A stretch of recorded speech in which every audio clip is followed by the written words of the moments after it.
बाबर आजम को जब मिली है कप्तानी दोबारा तो टास्क भी उनके लिए है थोड़े से मुश्किल, आसान रास्ते नहीं है।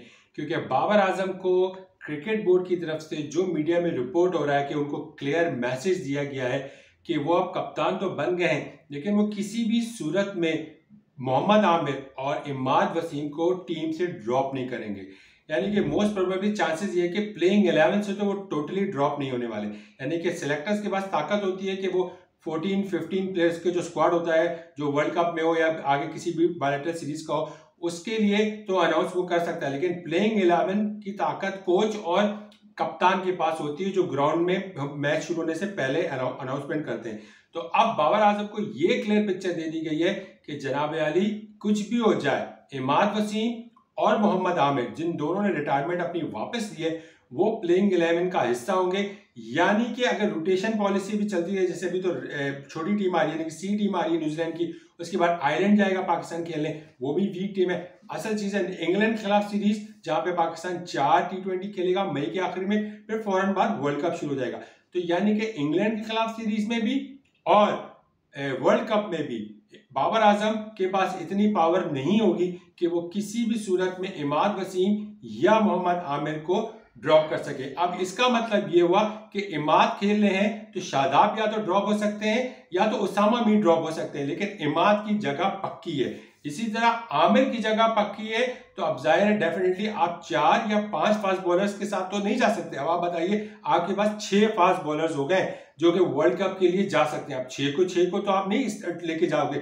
इसमें आमिर, शाहीन, हारिस रऊफ, नसीम शाह, ये 4 तो आपके मेन हो गए। फिर जमान खान 5वां, फिर उसके बाद आमिर जमाल 6, 7वें नंबर पे मोहम्मद वसीम जूनियर। अब आप मुझे बताइए कि ये लोग क्या जा सकते हैं? इनमें से कोई ना कोई 6-7 लड़के, 7 फास्ट बॉलर्स हैं, 7 में से डेफिनेटली 5 तो जाएंगे, लेकिन 5 में से भी 4 तो एक मैच में नहीं कर सकते क्योंकि ये T20 है। तो इसका मतलब हुआ कि आमिर की जगह पक्की है।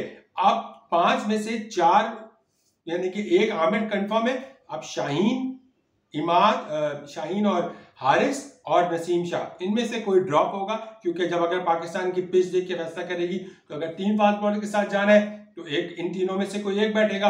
आमिर तो कंफर्म ही कंफर्म है। इसी तरह अगर 2 फास्ट बॉलर्स के साथ जाना है पाकिस्तान ने और स्पिनर बढ़ा रहे हैं, तो फिर पाकिस्तान ने इनमें से 2 ड्रॉप होंगे, यानी कि हारिस में से, नसीम शाह में से और शाहीन शाह में से ड्रॉप होंगे। आमिर की जगह पक्की है, यानी कि आमिर अब जब तक वर्ल्ड कप चलेगा आमिर टीम का हिस्सा होंगे, चाहे वो इंग्लैंड के खिलाफ सीरीज हो, चाहे वो वर्ल्ड कप हो, चाहे आयरलैंड हो, चाहे ये अभी जो न्यूजीलैंड के खिलाफ सीरीज हो रही है। न्यूजीलैंड के खिलाफ सीरीज में ज़ाहिर रेस्ट दिया जा सकता है, आयरलैंड के खिलाफ कुछ मैचेस में रेस्ट दिया जा सकता है, लेकिन ड्रॉप नहीं कर सकते बाबर आजम। ये क्लियर मैसेज है जो मीडिया में रिपोर्ट हुई है। तो अब बाबर आजम सिर्फ सिलेक्शन कर सकते हैं। देखिए 11 खिलाड़ी में से तीसरे तो वो खुद ही हो गए, ठीक है, चौथे रिजवान हो गए। तो अब उनके सामने है कितने बंदे रह गए? 11 में से 4 के 7 खिलाड़ी ऐसे होंगे जिसमें से वो रद्दोबदल कर सकते हैं। अदरवाइज वो किसी को भी इधर रद्दोबदल में ज्यादा चेंजिंग नहीं कर पाएंगे। तो बाबर आजम को क्लियर मैसेज मिला है, अच्छा है। मैं भी चाहता हूं, ये हम सब चाहते हैं क्रिकेटिंग फैन, कि जब इतना बिग डिसीजन लिया गया इन लोगों को वापस लाने का, तो फिर अब इनके ऊपर जिम्मेदारी आएगी। कल को ये रिस्पॉन्सिबल नहीं ठहरा सकते, या इनके पास कोई एक्सक्यूज नहीं होगा इन दोनों के पास कि हमें फुल मौके नहीं दिए गए, हमें पूरा चांस नहीं दिया गया। यानी कि उनके पास फुल चांस है, फुल अपॉर्चुनिटी होगी अपने आप को साबित करने के लिए, पाकिस्तान को मैच जितवाने के लिए। ये दोनों पहले भी पाकिस्तान के लिए मैच विनर रह चुके हैं और अब भी जाहिर रिटायरमेंट के बाद अब साबित करना पड़ेगा जाहिर है। तो फिर अब उनके पास फुल मौके होंगे, ड्रॉप होने का चांस नहीं है। क्लियर माइंड से खेलेंगे कि हम ड्रॉप नहीं होंगे। तो आप परफॉर्मेंस दें, मैच विनर जैसे थे वैसी मैच विनिंग परफॉर्मेंस देंगे तो हम पाकिस्तानी भी खुश होंगे, जाहिर है पाकिस्तान का फायदा होगा। तो मोहम्मद आमिर, इमाद के लिए अच्छी खबर है। बाबर के लिए थोड़ी सी बुरी खबर ये कि बाबर इस चीज में कोई डिसीजन नहीं ले पाएंगे। चीज है क्या, बाबर के पास ऑप्शन क्या बचता है? बाबर के पास ऑप्शन ये बचता है कि बाबर खुद ओपनर आता है या फखर जमान को ओपनर भेजता है, वो बाबर की मर्जी है। तो बाबर, साइम अयूब ओपनर अगर आ गए तो फखर जमान तीसरे नंबर पे, रिजवान चौथे, 5वें नंबर पे उस्मान खान, उसके बाद पे आप या तो उसको खिला दें उसामा मीर को, या इमाद को, या शादाब को, ठीक है। तो ये 3 फास्ट बॉलर, इन 3 स्पिनर्स में से आपको खिलाना पड़ेगा। अब उस्मान खान और सलमान आगा, इन दोनों में से आपको खिलाना पड़ेगा मिडिल ऑर्डर में। उसके बाद शादाब आ जाते हैं बैटिंग, क्योंकि शादाब के पास फायदा है कि शादाब और इमाद बैटिंग भी कर लेते हैं। तो आपके पास 3 ऑलराउंडर इन अ पोजीशन नजर आएंगे, शादाब, इमाद, ये 2 ऑलराउंडर आ गए। आमिर जमाल को मौका मेरे ख्याल से मुश्किल लगता है, हिटिंग के तौर पे इफ्तिखार तो कंफर्म है आपके पास। उसके बाद नीचे आ जाए तो नीचे 2-3 फास्ट बॉलर से आप जाएंगे, नसीम शाह होंगे या शाहीन शाह अफरीदी होंगे, या हारिस होगा या नसीम शाह होगा, या नसीम शाह होगा या शाहीन शाह अफरीदी होंगे, क्योंकि आमिर की जगह पक्की है। तो ये है टोटल स्लॉट और एक अच्छी टीम है, स्ट्रॉन्ग टीम नजर आ रही है। बस थोड़ी सी जहां मुझे नजर आता है वो आता है मिडिल ऑर्डर। अब ये उस्मान खान पर है कि वो मिडिल ऑर्डर पे किस तरह की परफॉर्मेंस देता है, क्योंकि टॉप ऑर्डर के और रिजवान को भी चाहिए कि खुदा के लिए अपनी थोड़ी सी जिद को छोड़ दे। जैसे उसने कहा कि वो 1 डाउन खेलने के लिए तैयार है, तो उम्मीद करता हूं कि वो चौथे नंबर पे भी खेलेगा, क्योंकि अगर बाबर ओपनिंग करता है तो किसी सूरत तो फिर फखर जमान को 1 डाउन आना पड़ेगा, क्योंकि फखर जमान की पोजीशन चौथी नहीं है, चौथी नंबर पे फखर जमान की पोजीशन बहुत डिले हो जाएगी T20 में। तो बाबर आजम, साइम अयूब, फिर फखर जमान, फिर रिजवान चौथे नंबर पे, फिर 5वें नंबर पे या तो सलमान अली आगा या तो उस्मान खान, फिर शादाब, फिर इमाद, फिर आपके पास इफ्तिखार है, फिर आपके पास आ जाते हैं फास्ट बॉलर्स। ये अच्छा कॉम्बिनेशन है, स्ट्रॉन्ग टीम नजर आ रही है पाकिस्तान की।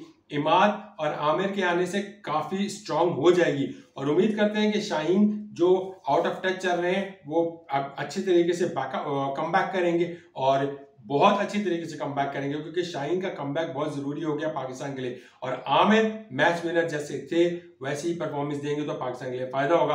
और जो भी तलखियां आमिर, इमाद और बाबर के दरमियान थी, उम्मीद है कि वो तलखियां खत्म हो गई होंगी, क्योंकि अब क्रिकेट बोर्ड को भी चाहिए, अगर है भी थोड़ी बहुत भी डिफरेंसेस, अगर दिखती तो है नहीं लेकिन अगर है भी दिल के अंदर, तो उसको बोर्ड को चाहिए खत्म करे, क्योंकि अभी ये सब चीजों का टाइम नहीं है। अब सिर्फ फोकस करना है, क्योंकि अब टाइम आके बहुत खत्म रह गया, टारगेट अचीव करने का टाइम आ गया, वो है जून 2 को। तो और सबसे इंपॉर्टेंट मैच है 9 तारीख को, वो है इंडिया से।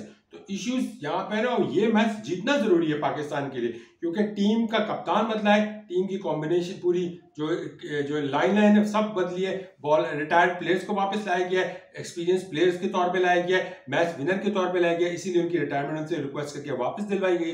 तो क्लियर पिक्चर है कि ये दोनों तो खेल रहे हैं, बाकी आप अपनी इन चीजों में तब्दीली कर सकते हैं। बाबर आजम के पास इतनी पावर होगी एज ए कैप्टन, अदरवाइज इन दोनों को आप खुद नहीं चल सकते। जहर अपने आपको तो बाबर को ड्रॉप नहीं करेगा, विकेट कीपर के तौर पे जहर रिजवान होगा। तो पाकिस्तान तैयार है, लेकिन कुछ इश हर्डल्स जरूर आएंगी बाबर आजम के लिए, मैंने पहले भी कहा था।